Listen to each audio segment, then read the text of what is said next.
பொன்னும் வெள்ளியும் இல்லை, இயேசு நாமத்தில் எழுந்துரு நட, அது வேற.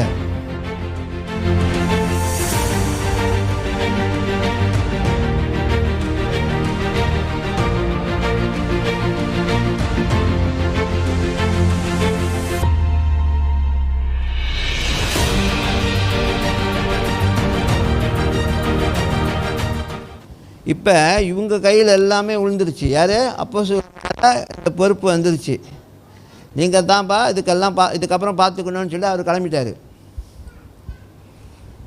இப்போ இவங்க அப்பயும் என்ன செய்கிறானுங்க, எங்கடா நம்ம சொன்னால் எதுவும் தப்பாக எதுவும் சொல்லிட்டு அப்போ எதுவும் அது டக்குன்னு பேது ஞானமாக ஏசு கிறிஸ்து நம்ம படுத்துறாரு நடந்துருச்சு. ஆனால் இன்னொரு இடத்துல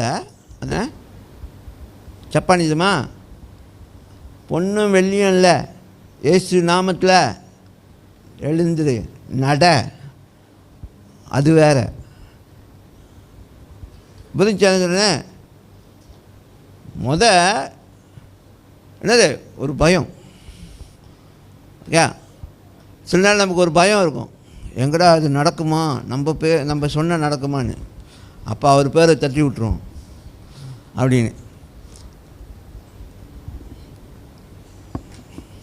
உங்களுக்கு தெரியுமா, அப்போஸ்தலர் புத்தகத்தில் நீங்கள் பாருங்கள், எல்லாம் சுகமாக்குறதும் சரி, அற்புதமாக இருந்தாலும் சரி, எல்லாமே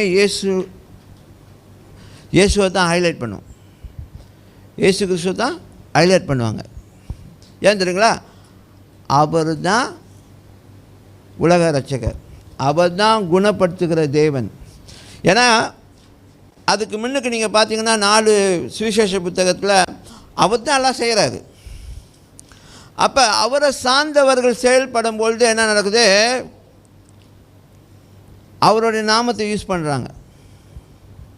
இன்றைக்கி நம்மளும் அவர் நாமத்தை தான் யூஸ் பண்ணுறோம், சரியா? அதனால தான் எல்லா இடங்கள்லையும் இயேசு நாமம் என்று சொல்லி பேசப்படுகிறது.